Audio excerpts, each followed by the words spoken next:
The Monday, January 9th, 2023 meeting of the Greenwood Advisory Plan Commission is underway at 7:04. First item of business is election of Plan Commission officers for 2023. We have any, first we'll do president and then we'll do vice president. Do we have any nominations? I'd like to make a nominate John Shell for presidency. Second. I'd like to nominate Josh King. Mr. Walker. Sorry. Okay, never mind. Are there any other nominations for president? Yes, we'll still have a vote. John Shell has been nominated for president of the Plan Commission for 2023. All in favor, show by raising your right hand. Any opposed? 8-0, motion carries. So the next order is vice president. Do we have any nominations for vice president? Now I'd like to nominate Josh King for vice president. Second.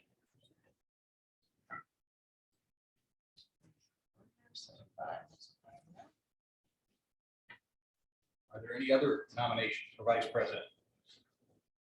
Seeing none, all in favor of Mr. King being vice president for 2023, please raise your right hand. Any opposed, same sign.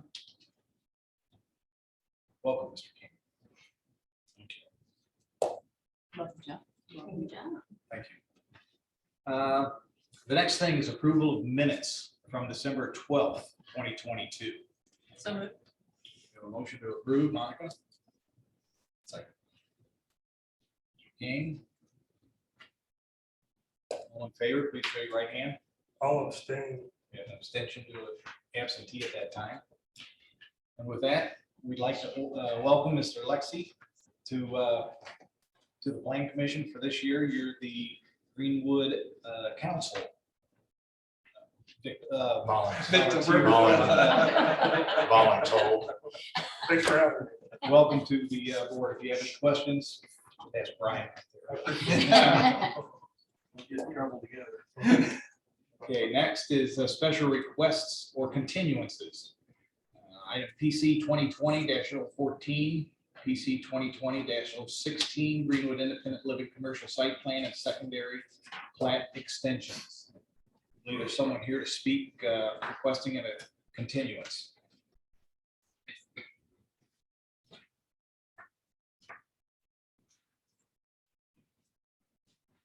Please state your name and address. Greg Oka with Crossroad Engineers, opposite 115 North 17th Avenue, Beach Grove, Indiana, 46107. Also have Mr. Wes Jackson. West Jackson, 6900 South Gray Road, Indianapolis, 46237, Churchill Creek Management.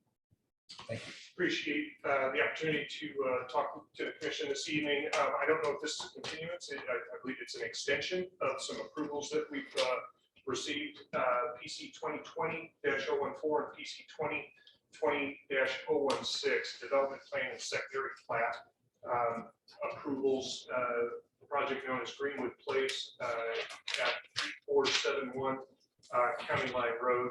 Just for everybody's reference, it's in the far reaches of the northwest corner of the city limits. They're at the Yellow Star. More specifically, we're at the southwest corner of County Line Road and State Road 135. So that's State Road 135 on the right of your screen, and then County Line Road is the east-west, north is up, the east-west street across the top. So there's 4 parcels included in the original plat, or part of the original plat anyway, that are highlighted in yellow. Just to take you back very briefly, without boring everybody to tears with the history of the project, back in 2018, we did get a handful of dimensional variances based on the zoning ordinance and subdivision control ordinance that was in place at the time. This is the conceptual plan that we presented at that time, as docket B 2018-008. Those development or dimensional variances included floor area ratio, open space ratio, livability space ratio, total car ratio, and then perimeter minimum building setback variances as well. Again, based on the previous zoning ordinance that was in place at the time. Following that, we went through, the developer actually acquired an additional 2 acres, and that's the farthest west portion of the secondary plat that you see on your screen there. He combined that, West combined that with lots 4, 5, and 6 of the Greenwood Meadows plat. So based on the old SCO and ZO, we had this secondary plat reviewed and approved for the replat of the combination of those lots for one lot for the development of Greenwood Place. And then subsequent to that, or kind of concurrently with that, we've received approvals for the development or the site plan for the garden homes and independent living apartment building, the L-shaped building there on the far left end of the screen is independent living. We received those approvals consistent with the dimensional variances that we got, as well as the zoning ordinance and development standards that were in place at the time. That time was back in May of 2023. Actually, we received a handful of approvals anywhere from May to September of 2020. Not 2020, 2020. May and September of 2020 is when approvals were met. We originally submitted the secondary plat and commercial site plan back in March of 2020. So following the approvals that we received, and I'll call them approvals for the point of discussion, the one step that we hadn't gone through yet was basically getting the performance guarantees approved by the Board of Public Works and Safety. That was really the only box we had left to check. Wes will speak to that in a little bit more detail here in a second. But the development plan and secondary plat approvals are approved for 3 years from the time of the submittal. So we're due for expiration March of 2023. Currently, and I got involved last September with Wes regarding the City of Indianapolis's design for the reconstruction of County Line Road. So we now have coordination ongoing with the City of Indianapolis and their engineer for the reconstruction of County Line Road from 135 west to State Road 37, now I-69, or soon to be I-69. That timing is uncertain as far as the right-of-way take right now, but preliminary engineering as well. So with that, we want to go ahead and get in front of the extension request, knowing that we're not going to be done by March of this year, with knowing exactly what all the impacts are going to be as far as the right-of-way take. I will say that in preliminary meetings that we've had with Greenwood, City of Indianapolis, and the developer, the right-of-way take does not impact the nuts and bolts of the design. So we're good there, but we do have just some issues that we need to work out with as far as the geometry of County Line Road, what they're doing, and like that, and stuff like that, minimal stuff. So with that, I will go ahead and turn the mic over to Mr. Jackson and let him explain kind of why we got to 2023 when approvals were received in 2020. Thank you all. Wes Jackson. In March of 20, COVID shutdown impacted my industry significantly, senior housing and services business. Frankly, it was devastating to my residents, my employees, and my business. Since we were in process with Greenwood Place, and we're still hopeful that the timing of COVID regulation might be brief, we charged ahead. It became apparent that my industry was going to change dramatically. And so my partners and I said, hey, we have got to on this project, find out what rules and regulations are going to be changing and how that might impact this actual physical plan. So going into we frankly did not want to pay for the bonding or the permits. Simple as that. We then we put it back on the boards for 22, 23, and the city sends me notice that they want this grant. Wanting to be a good neighbor with the city because there are other factors involved in my relationship with Indianapolis in my business that being a good neighbor is very important. So we are working out the details with them. We have, in good faith, the city has said they will work with us and with Greenwood in a successful redevelopment of the outline in front of this property. Finally, in the same time that we get this letter, last 6 months, we've had, in my world, cost of money has gone up, causing me to have to find some alternative sources to finance the project. All of that said, drama. I am asking for a 2-year extension, the full extension, while we put this all together. And I'm available for questions.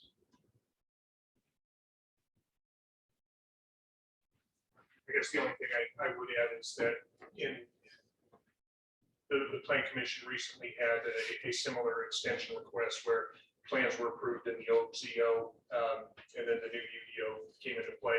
I believe that there were concerns with the zoning classification, the allowable uses within that. I will say that the new UDO has the property zone as CM, commercial medium. The previous zoning district was C2. The uses of the nursing care, assisted living are allowable in both. So there is no issues there. I have not gone through the minutiae detail of all the development standards and variances we have in place, the replat that we did, how all that stuff would be impacted. So from that standpoint in itself, the extension of the approvals would be greatly appreciated. So again, I'll be happy to answer any questions. Questions? I have one. What approvals did you gain and would like to retain? Is it for zoning or real estate development? So it'd be the PC 2020-014 and PC 2020-016, which is the development commercial site plan and the secondary plan. Those are the two that we require extensions for. Thank you.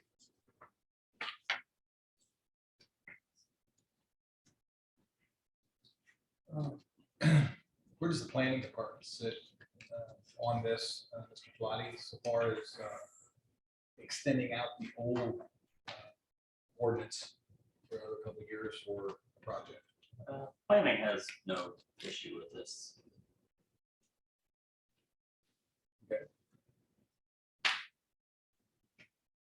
Any other questions? Now the motion has been prepared.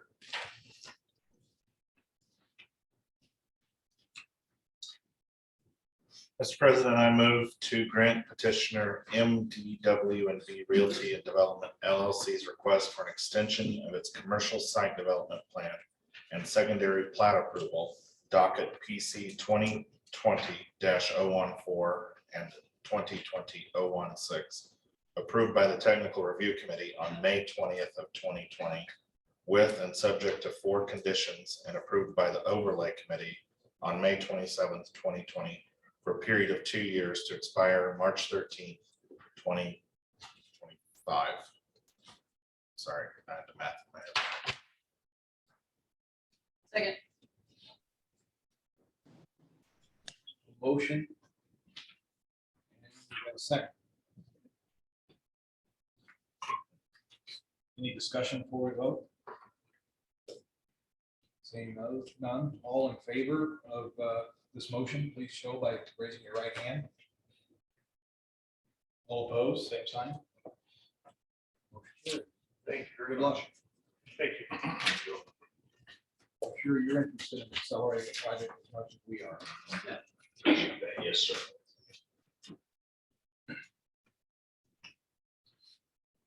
Under old business, PC 2022-081 Grand Vista Primary Plat Amendment.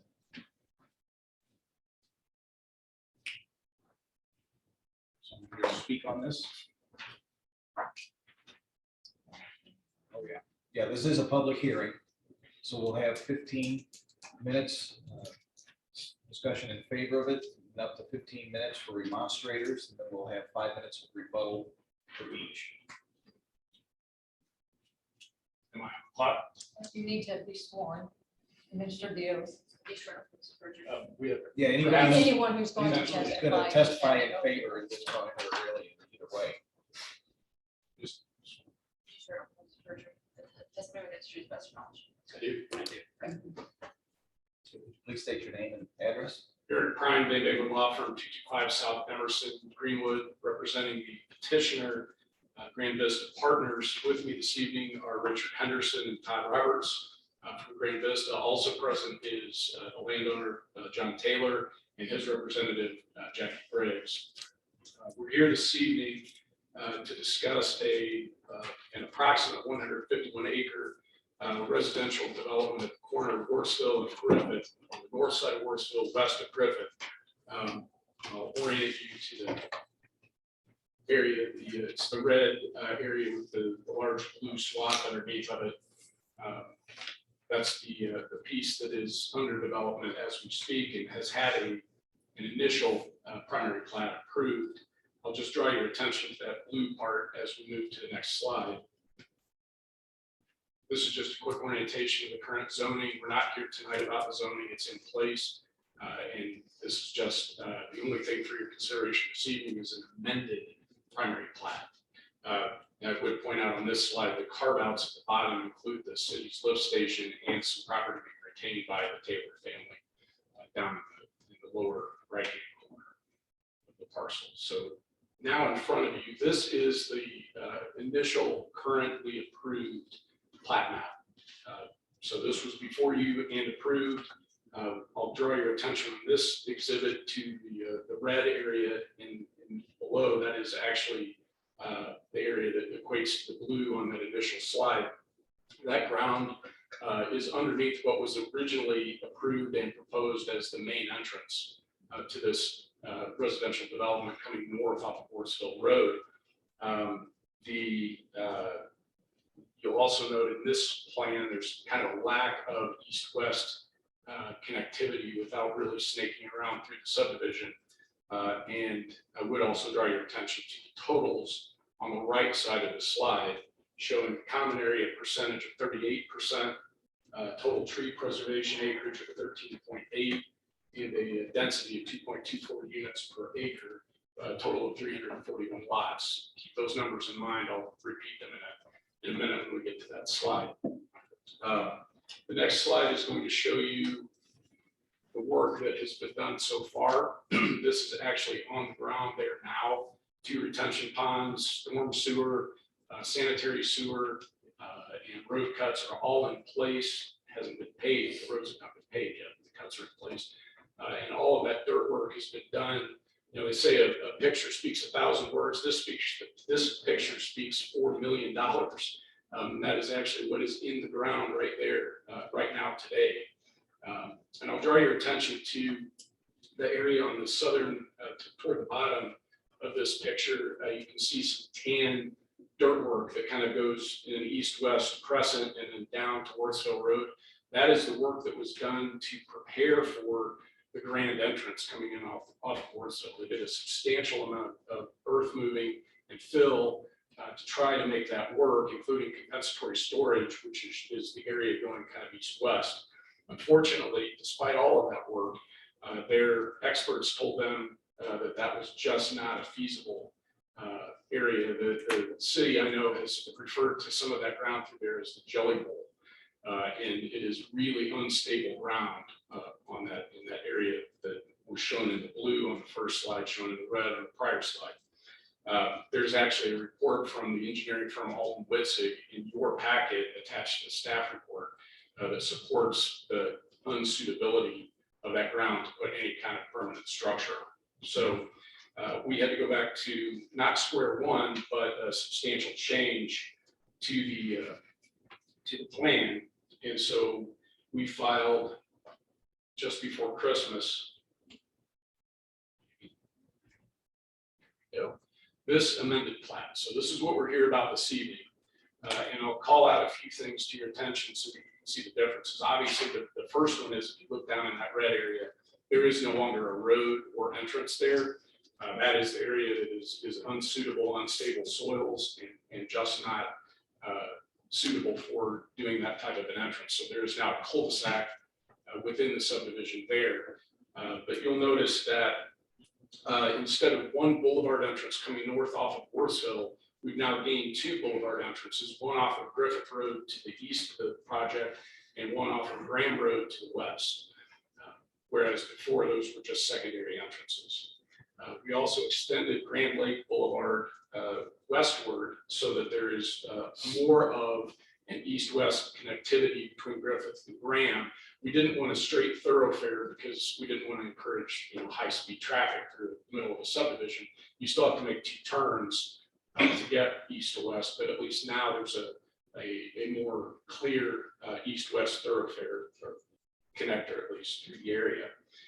We also are putting in a pedestrian trail, a natural trail, linking the cul-de-sac to the south down to Worthsville Road. So there will be some use of that unusable area, making the best of a bad situation. So there will be some pedestrian access down out of the subdivision to Worthsville, which will actually link up with a 10-foot asphalt trail that will be going east-west along the bottom of the property, from property line to property line along the north side of Worthsville Road.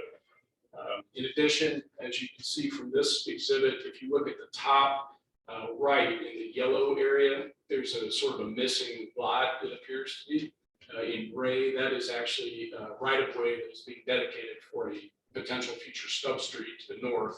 That was not in the original plan.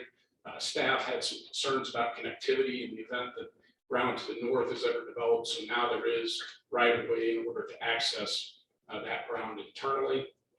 In addition, there's another 15-foot common area piece that's been added to access the retention ponds in the middle of the subdivision, and that was done to break up a long straight block that, again, staff and tech review didn't really like in the original plan, so we had the opportunity to make some changes that staff wanted to see. So that's been broken up, and then obviously I'll get to these in a minute, but we've now added Center Island Boulevard entrances at both Graham on the west and Griffith on the east. I'll show you those in a little bit more detail.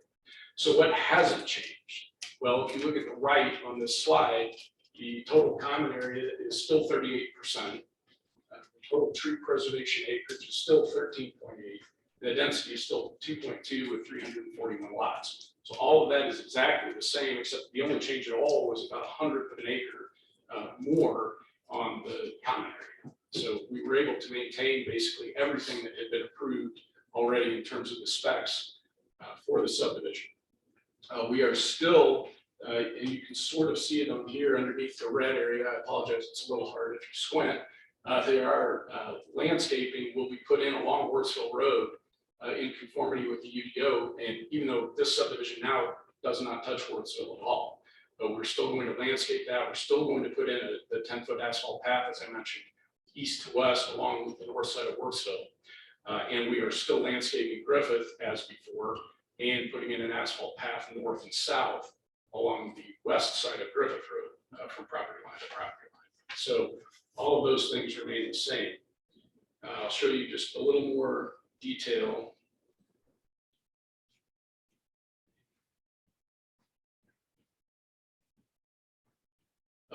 There's the Graham Road connection. So it would be now a boulevard entrance coming eastbound on Graham Road from the industrial area into the subdivision. It will create a clear demarcation between the industrial area and the residential. There will be the center boulevard and then monumentation, which will make it very clear that this is a residential subdivision. Then on the Griffith Road side, there will actually be a double exit lane in the boulevard. You also have 2 water features, which are going to be the main things you'll see as you drive up Griffith. They will be putting in ASL diesel lanes and a passing blister there. And then you can see the lots don't start until you're west of the boulevard entrance. So there's plenty of open space to see there as well. This is just a mock-up of a potential monument for the Griffith Road side, and there'll be something on the Graham Road side as well that really announces the subdivision, and I think it'll be nice aesthetically. And just to give you really quickly a little more detail on the work that's going to be done on Griffith. This exhibit shows you the kind of light blue line is that 10-foot asphalt trail that will go fully north to south along this parcel. There's a little jog at the bottom. You might notice that actually goes around an existing grain bin that is on the Taylor property that they're retaining. This trail will also include a pedestrian bridge over Hurricane Creek. That's the area in brown on this exhibit. They will also be improving Griffith Road to county standard option 1, which will be a reconstruction of the road to a 24-foot width with 4-foot stone shoulders. And the bridge over Hurricane Creek will be improved. We've actually met with the county, that's county jurisdiction, but we've met with them already to discuss exactly what needs to be done in terms of that bridge. We're waiting on a response from them. So, and as a last exhibit, this is the north section of Griffith, just a continuation of what you were just looking at, but to the north, same deal. You've got the asphalt path and the reconstruction of Griffith Road with the addition of the ASL decel and passing blister. So I think it's important to note that the version that's in front of you has the full support of staff, and staff has noted in the report that this proposed amended plat does comply in all forms of current UDO. So we would ask that you consider this amended plat and give it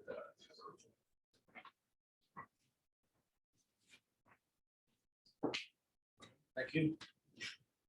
Are there any other persons that are wanting to speak in favor? Not, are there any remonstrators? Come up and be sworn in.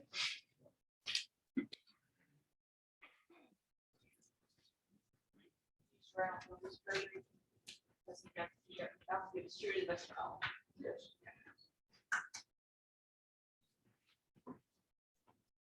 Mike Panetta. We live out on 1088 South Nave Road. Nave Road runs parallel to Griffith, which is 325. I would just ask all of you to consider, that was a very nice presentation, beautiful pictures. If you compare Griffith Road now to Worsville, it is like night and day. I would ask you people to consider, if you go out Main Street and you'll see a development called Homecoming out there, which I'm sure many of you are familiar with. There's a nice entrance on the main street. It can handle the traffic flow. It's not a bad thing. If you come out and drive down Griffith Road, you're going to go, oh my God, is there a house at the end of this driveway? I mean, the road has been repaired. I know the city's trying to make it fine, but it is not a road unless they're really honest about taking it out and putting a shoulder on it. By the way, look at the shoulder on Main Street. I don't see much of one there. I would really ask you guys to consider and look at that closely. Drive out there yourself and drive up and down. The other thing I'd ask you to consider is that if they say there are 300 and some units in here, how many vehicles is that? Is it half that?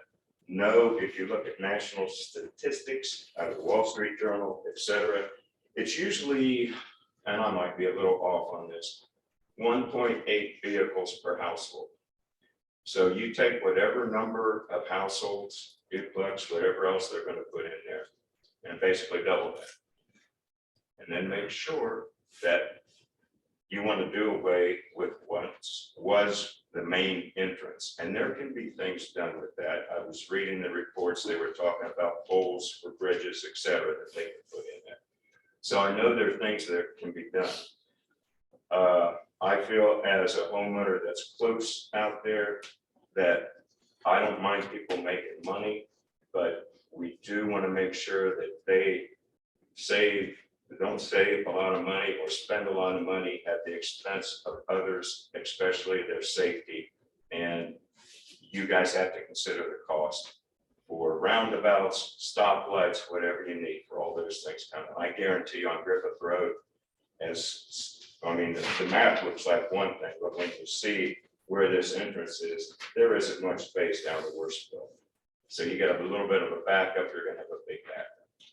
So just consider the traffic out there. And I know that there were things about, we'll look at our planners, but remember reality in life. 2 vehicles for every household. And look at Worsville Road, look at Worsville straight to I-65, Shelbyville, wherever you want to go, but they're going to put it down Griffith Road. How much can Griffith Road handle safely? And what happens to the rest of the neighborhood out there? So just please consider all those things and don't let some developer get away with, oh, we can save a lot of money if we don't do this the way we originally intended to, and dump it on the residents out there. Thank you.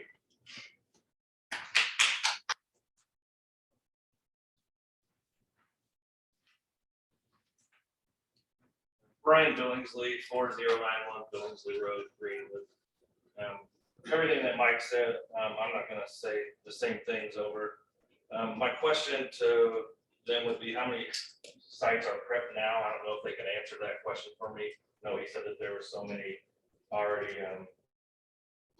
excavated out there, because they have done a lot of work out there. I drive past it every day. Do you know how many sites there are prepped at this point in time? 91 or under construction. So 91 are like ready to go for the most part. So my questions would be, of those 91, since they're eliminating an entrance, so originally it was about 110, 112 households per entrance, and the main entrance is going to be on Worsville, which can definitely handle it. When those 91 go for sale and they start developing, they're all going to be going out to the Collins Road, Graham Road exit, which I don't know if you guys ever go out there anytime during the day, but between Amazon, FedEx, I don't know, some of the other companies there, the workers, the trucks, employees, that is not really a good entrance for a main entrance. It's very, very busy. I don't know how long Griffith Road would become for them to connect to that and be done with that. The other thing is Griffith Road just going south. We're talking about Worsville. Other problem is if people go out Griffith Road and go north to Main Street, that intersection is not capable to handle all that type of traffic either. And really going to Graham Road and Main Street to turn left to get to 65 by the Speedway station is not equipped to handle that either.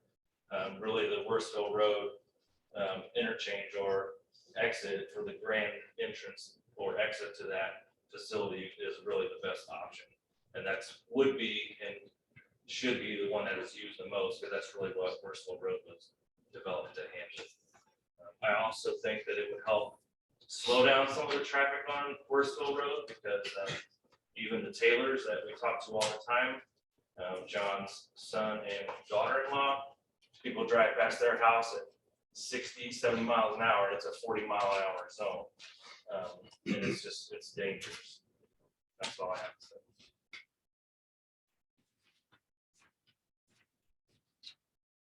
Is there anybody else to speak for the remonstrators? We have 5 minutes for rebuttal.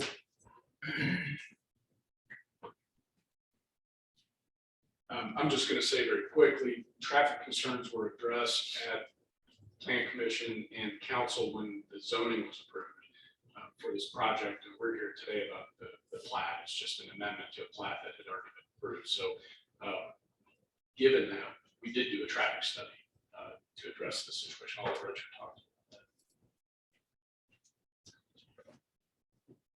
With the change that we made to the plan, we wanted to make sure as well that the adjustment or the changes between removing the entrance on Worsville and only having Graham Road, Griffith as our access points, still met requirements as far as level of service and entrance and exiting and so on within the neighborhood.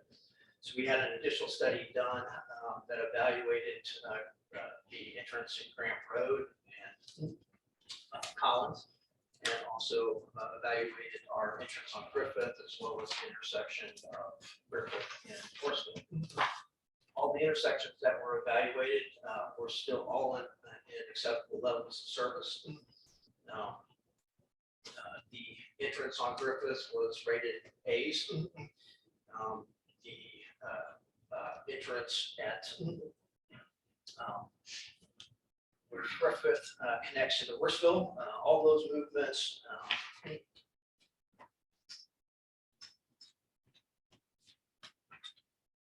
We had one movement that reached a level C. Everything was A except for one movement was level C. That was a southbound left-hand turn.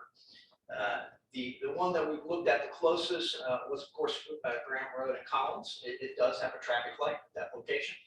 And everything with the current conditions with our traffic and 5 years of growth, there was one movement southbound left turn lane that hit a level service of D. But the traffic engineer, there is a striped left turn lane that exists out there. The recommendation from the traffic engineer was to bring that movement up, was to change the striping so that you have a designated left-hand turn lane at Collins and Graham, and that brought the lowest level of service at that intersection to level C. The report we did also said that both entrances were more than sufficient to handle the traffic and exiting an entrance and so on into the neighborhood. So we wanted to make sure that that was still adequate in this request that we made. As we also mentioned, the option 1 for Griffith Road under the ordinance. So the existing road would be completely built down and rebuilt to 24-foot width with 4-foot stone shoulders on either side. So it's a significant improvement to what the current conditions of Griffith Road are. We have roughly 2,500 linear feet of road frontage that will be providing us improvements on. Hopefully that addresses questions that you have any more. I'm happy to try and answer those. And we would just say as a closing matter, I want to point out again that staff is favorable to this. The plan that you have in front of you for your consideration is a product of multiple meetings with staff, tech review, meeting with the mayor in his office, and the changes that were made during that process are what you have in front of you today. And given the fact that staff believes that this the proposed amended plat complies with the UDO, I believe it's right for approval.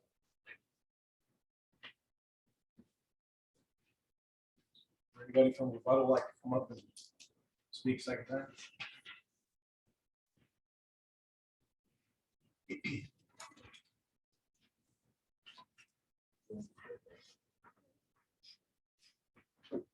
I have several questions for this gentleman. First off, I just got this off my computer. It was dated 5 days ago, and it shows major entrance at Worsville Road.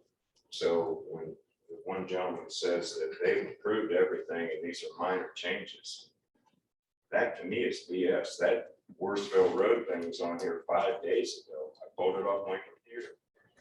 So it was on there. The other thing I would say, they said that they've checked it out with the traffic managers. Who are the traffic managers? How do we know, or how are we supposed to rest assured that there were 2 cars assigned to every household? I mean, you guys will know that. You can demand to see that work, and please do. And I'm not saying anyone is not of character, but I'm just saying that we need to check out facts and get good data. And again, this was 5 days ago, and there's Worsville Road on there, and they're talking like, oh, it's no big deal. They proved everything, and everything looked really good. That's with this entrance on it. So all I ask, or all we're asking, and I can't speak for everybody out on the east side, but I know most of my neighbors out there, is please go over these numbers. Whatever, whatever someone says, you should be able to substantiate it and say, here's the firm that did this traffic study. They're reputable, blah, blah, blah. So we heard a lot of good things, but let's check out the facts. Thank you. Anybody else with rebuttal? Pat, close public hearing. Commissioners. I'm sure somebody has something. I have a question for the traffic engineer, traffic report. You say majority of the turning movements at the intersections that are rated A, is that considered excellent or good, or, and is any of the turning movements restrictive and not considered less than adequate? Sounds like their ratings are high and efficient to work, including with this project added to it. You want? Yeah, we had the city's chief engineer. He's kind of an expert in this field. In previous job, I actually did a lot of traffic engineering work myself. You rate traffic level of service, LOS, it's rated on a scale of A to F. A would be fantastic conditions, there's no traffic at all. F would be bumper to bumper traffic, complete failure. So it's a scale in between the two. When we look at traffic conditions, we look at the peak hour. So within a 24-hour day, there's 2 peak hours, typically one in the morning, one in the evening. Of those peak hours, one of them has the most amount of traffic. Typically, it's the evening peak. An acceptable level of service is generally level of service D or better. We don't build infrastructure to level of service A, not because it's not possible, it's just not financially feasible both for construction and maintenance costs. So typically, when you look at peak hour of a day, that's what you design to, you design to that level of service. So we get high quality service from the improvements that are proposed with the project being built. So the traffic study that was submitted by Mr. Henderson was prepared by a professional engineer registered in the state of Indiana. And it does show, as you indicated, that all movements would operate at a level of service C or higher, and that the proposed development doesn't have a negative impact on the operations of the study intersections. Very good, thank you much. So from a lot of years ago, when I was in school, I brought home a C and my parents looked kind of funny. In this case, it's not a bad thing. Right. Okay, thank you. I got a question for Mr. Prime. So there is an updated drawing. I think it's on page 32 of the 65-page document that we got in our packet. So the first drawing was the original, and the new drawing is indicated in the packet that we all received. Do you have a drawing number? C200. You got it?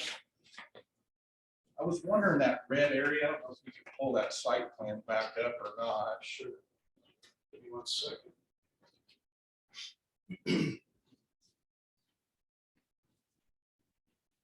You want that one or do you want the current? That one. Okay. So that's what I show here. It's in black and white, but I didn't know if there was a way to get something right along that red edge.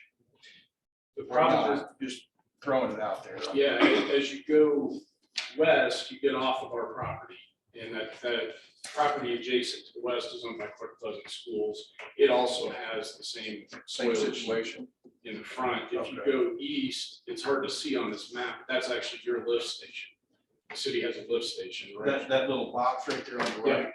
The- And then yeah, they had the same trouble putting that in. Yeah, well, that's actually why, it turns out that's why the lift station is that far east. They actually looked, I think, at putting it a little further west, and the soils weren't capable, so they moved the lift station east, so we can't go through there. And then once you go further east than that, you're already on Griffith Road. Perfect. So then the only other question I had is then on the traffic side, I assume we're okay with emergency vehicles getting in and out of here? It's set up now. Yes, Graham Road is a collector street, so the extension of Graham Road is, I think it's at 40 feet wide, I believe, from back curve all the way, which to our neighborhood coming from the west. And then we have 2 lanes exiting and 1 lane entering at our Griffith Road entrance, which then, so if there is an accident, you have an alternative on the other side of the Boulevard Street to get in and out of the neighborhood.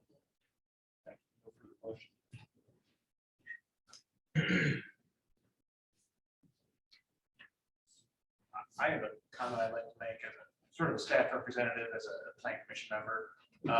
Staff is supportive of this in our staff report because it meets technical requirements or a UDO. We did have concerns with the removal of the driveway, a lot of what was outlined by Mr. Prime, Mr. Henderson here tonight. We felt it changed the way that this land is accessed, this land is used, and it differed greatly from what was sold at rezone and what was sold at to council at that time. That being said, that's why we've gone back and we've worked through some things and they've made some additional changes to what they originally proposed. And as I said, it meets technical requirements or UDO, and that's why the staff. And if my chronological memory serves me, these were done prior to you coming to the city? Yes, sir. Okay. And as I understand it, when these originally came forward, and maybe you've heard some of this and can elaborate on it. I think when this plan was originally came forward, the city was greatly concerned about knowing what the soil was like to the south. Yes, I've been informed of that as well too. As early as the pre-file meeting for this site, city staff indicated that the soil along Morrisville Road was not suitable for construction. My understanding is the city in the past tried to construct a sanitary sewer main through there at one point and essentially lost heavy equipment into the soil there. That's how bad it is. It's a loamy, sandy soil. It's essentially peat moss. Yes, they were made aware of it as early as the pre-file. There was commitments, I believe, on the rezone to do a soil analysis and to study if a bridge was warranted or not. Those were done when this replat came in. So it took quite a while for the developer to get those done, and then maybe it was only done after the replat was initiated. What was the discussion about a bridge to cross this area? And just in fairness to you folks, so you understand, you do have two engineers at least. One thing, I'm a structural engineer, and Mr. St. John is the chief engineer for the city of Green. I like to say when people ask about roadway improvements or infrastructure improvements, nothing is impossible. It just depends how much money it's going to cost. And I would say that the soils report indicates that a bridge is feasible from a constructability standpoint. They would likely have to drive piles fairly deep to find good soil. And it's more that the cost is significantly high. It would essentially destroy this project for that. I did have one other question. You mentioned 2,500 feet of rebuild. Basically on a map, where does that extend from to?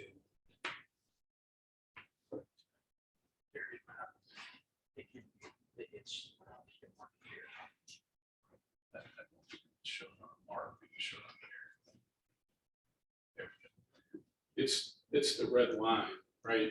So I have to go south of that, so if you can see where the right of way kind of notches at Horseville Road and Griffith, that's the area that was already improved, so they improved at just a slight distance, maybe 100 feet north of the intersection there at Horseville and Yes. Griffith. So basically, we're taking over from where they stopped their road improvements with Horseville Road and extending it all the way to the north property line. All the way to full, Yes, sir. full east side of the Yes, property. sir. Yes. Okay. Even across the remnant parcel that we're not acquiring, we're even going across that frontage as well. And one other question, you're gonna have a 10-foot wide trail from the northeast corner of this property all the way down to Worsville Road. Correct. What's the extent of the east-west trail? The east-west trail is along our road frontage, Mr. Shell, so it would be from our easternmost portion of the trail would be at the lift station, the city's lift station, and then it would go west to the cutout on our corner where the existing residences. So it would run that frontage of our property. basically between the R and the T in Worsville on that map. Yeah. And then If over to you the can lift see the station. word Worsville, in there, that's where that little cutout in the southwest corner is, that we don't know. Yeah. Right. Yeah, we're basically running the trail on all our road frontage. And in addition to that, down to Worsville on the property that we're actually not acquiring. So it gets connected to Worsville.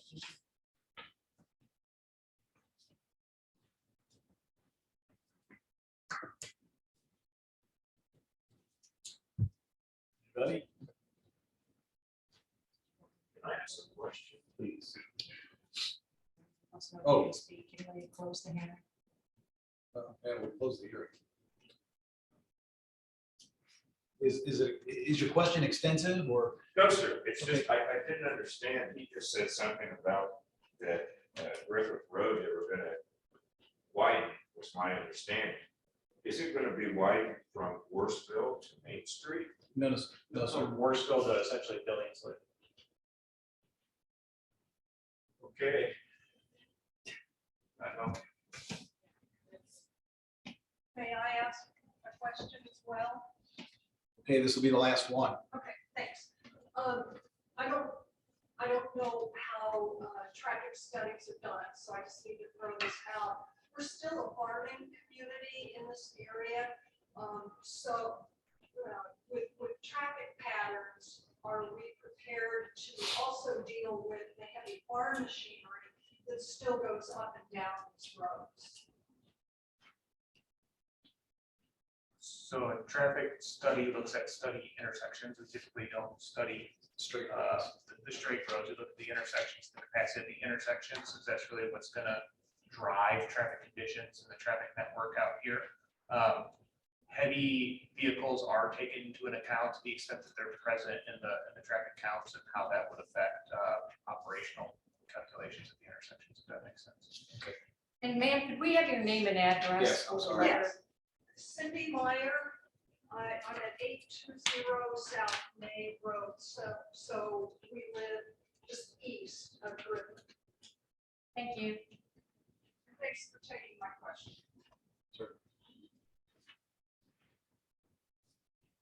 Any other questions or anything from commission? Not. A motion has been prepared. And I would remind you Oh, that this is a primary Criteria. plat, which is a ministerial act.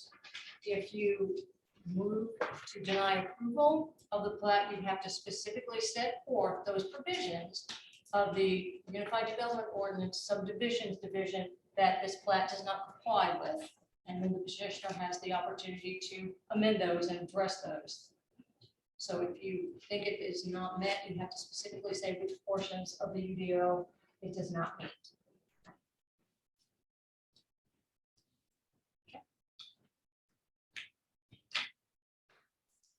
Mr. President, I move to approve the amended primary plat for Grand Vista Section 1 residential subdivision submitted by American Structure Point Engineers on behalf of Grand Vista Partners LLC, PC 2022-081, to eliminate the main entrance to the Grand Vista neighborhood from Worthsville Road because the amended primary plat complies with the standards in the Unified Development Ordinance Subdivisions Division, and to direct the president to sign in the commission's behalf the notice of determination and written findings regarding the approval of the amended primary plat as prepared by the planning director. Second.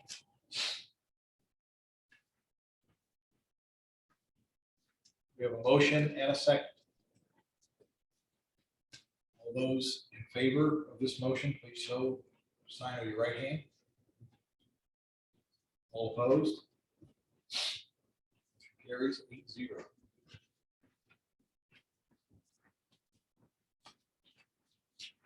Good luck. New business. PC 2022-093 pattern at Greenwood primary plat. Primary plat for approximately 51.67 acres. Who we have speaking for this? Yeah, my name is Connor Strady. I'm with Kimball Gordon. Okay, you will be sworn in. Sworn. Sure, don't come to surgery. Assessment about to give street assessor knowledge. I'd like to state that I don't have a great deal of familiarity on how to project my digital files. I have a flash drive. Well, fortunately, we have someone That who would love to help you. One of Greenwood's finest.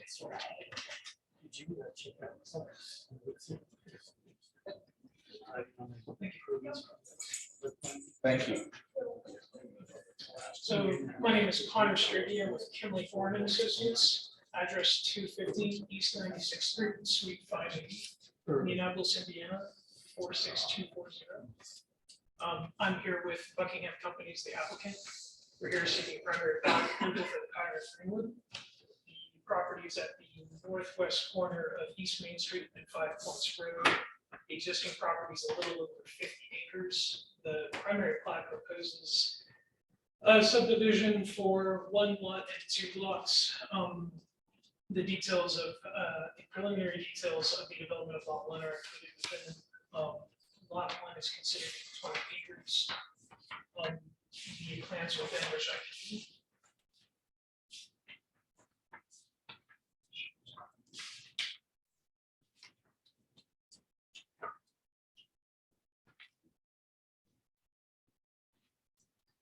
The plans within show 11 proposed buildings within lot 1. This project has been reviewed through city technical review in addition to the county surveyor's office, which we've been in coordination with. Their interests aligned with the site being within a tributary area for a county legal drain, PR Griffith legal drain to the west of our site, sorry, east of our site, east of 5 Points Road. At this time, we have favorable recommendation from technical review committee from the city. And we've recently received an email correspondence from the county surveyor's office indicating that the county surveyor approval is not required at the stage of city primary plat approval, and we intend to provide construction drawings at a later time in our official. I'd like to offer the mic to anyone else who's member of my team here to speak if they have anything to say. Otherwise, I open the mic for the hearing or questions from staff. Well, it's a public hearing, so we'll take presentation and we'll check for any demonstrators. Is there anybody else to speak in favor of this time? If not, are there any demonstrators here to speak? Seeing none, close the public hearing.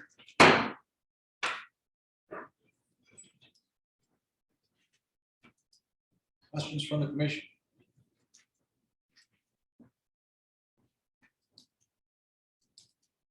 Is the detention area part of the initial project, first phase? Yes, it's master plan to provide attention for lot 1, block 1, and block 2, the extent of the 50 plus or minus 50 acre strip. So the total share of the property, this detention will take care of it. Yes. It's also been designed to consider the upstream drainage entering our site for the request of the county. Okay, thanks.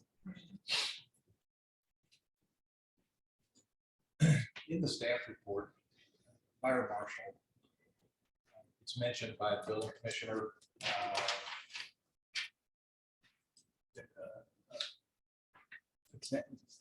Potential for the necessity of a turnaround or hammerhead be required. Is that pursued, that question? You know? I checked with fire marshal or received an email this afternoon and he said it was okay to go. Okay, thank you. Was there a question about the number of stories of the building? That's the way it reads to me, is that at least during the tech review, there was a question how many stories those were. I can, well, I don't want to speak entirely for the fire marshal. My understanding is the number of stories is pertinent to how the fire suppression occurs as well as how fire accesses the site. I believe they need 2 entrances and it's above 2-story building, which I believe these are 2-story rear buildings and there are 2 entrances to this site. So it meets his concerns. I can answer that question. Did you be Jesse sworn Bush. in, please? Yeah, Jesse Bochelle, Buckingham Companies. She's not here.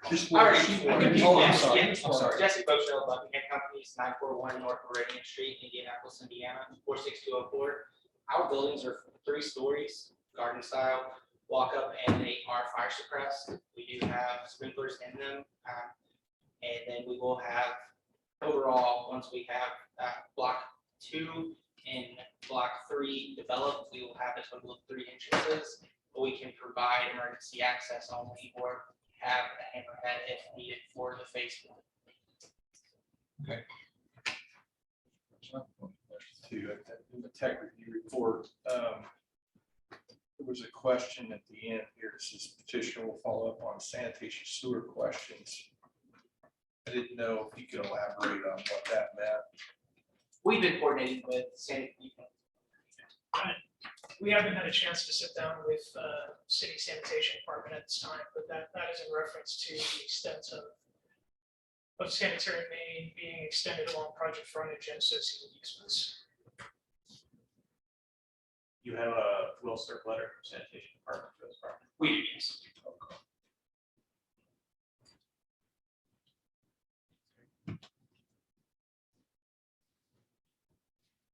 Anything else? Our motion's been prepared.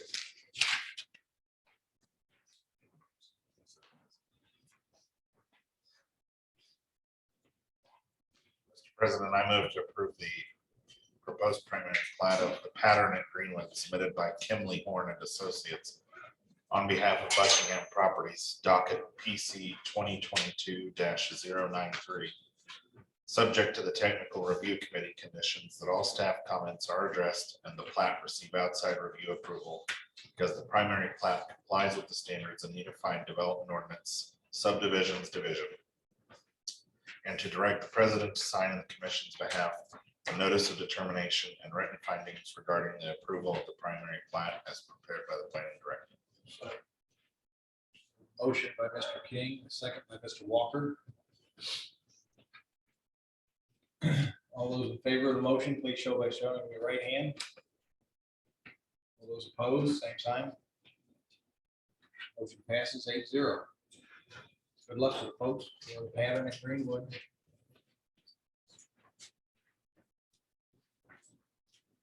The next item on the agenda, there was an appeal to the stop work order issued by the Greenwood Building Commissioner, Mr. Kenneth Steele, regarding the Red Carpet Inn. And I show that this has been withdrawn. The appeal has been withdrawn.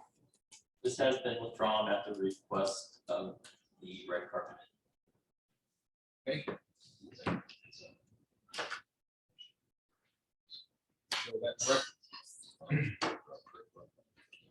Yeah, there's nothing we really have to do on that. We appreciate the withdrawal. Yes. Thank you. Next item on new business, there's a resolution of the Greenwood Redevelopment Commission declaring an amendment to the Greenwood East Side Economic Development. The resolution and the Arlington Farm amendments, it's on conforming. We have to, the plan commission has to determine that the proposed amendments conform to your plan of development. And with the planning, with the plan of development, so that's what we're going to be asked to do. So. I think it's Jamal. There's a gentleman who would like to discuss this. with you. My name's Doug Stone. I am here tonight on behalf of the Redevelopment Commission. This project is one that the Redevelopment Commission is supporting via an economic development project agreement. And this process is looking to create an allocation area for this. So this is one of those required steps. So they asked that we come tonight, answer any questions. Another advisor of the Redevelopment Commission, you might have dropped off, Camp Starnes, represents them from a legal perspective, also helped draft the order. So I'm here to answer any questions about the project. Be able to. Thank you. I got a question. Can you summarize what the documents were written about, how much, what kind of support do you give this project and what kind of funding mechanisms are in place? So the project in question is a multifamily garden style apartment complex, Margaret Rate. It's located county line and 5 points. The financial assistance that was requested was actually a developer-backed TIF bond that was not proceeded upon. The actual agreement is for reimbursement of off-site public utilities and extensions specifically to wastewater. Is this the development that's just east of 5 Points? It's almost Yes, not economically or ownership, but kind of tied in with the other development that's going on in that area. that's correct. At least Recently annexed- adjacent to. Yes, and recently annexed ground as well. Right. That's correct.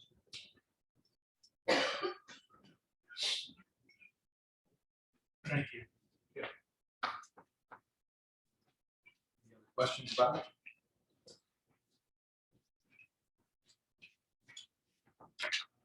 Yes. Other questions?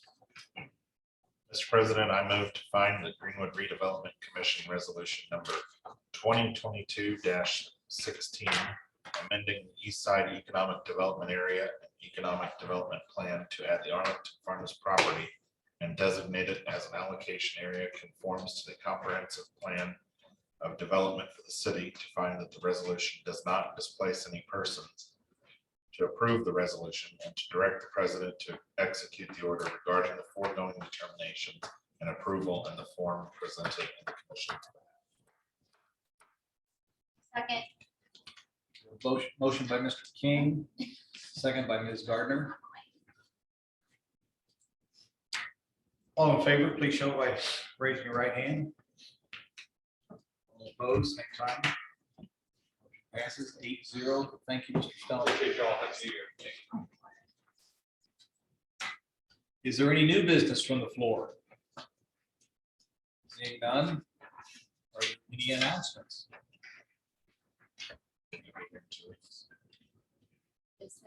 Business in 2 weeks.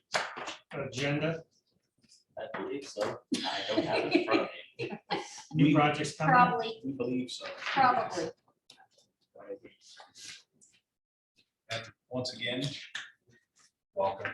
Thank you and welcome. Thanks for having me. Congratulations. Yeah. We're fine. We'll see. We have one more motion that's required, and we'll defer to you on your first night. I guess we're moving to adjourn. I was gonna say, if not, Ms. Gardner is absolutely.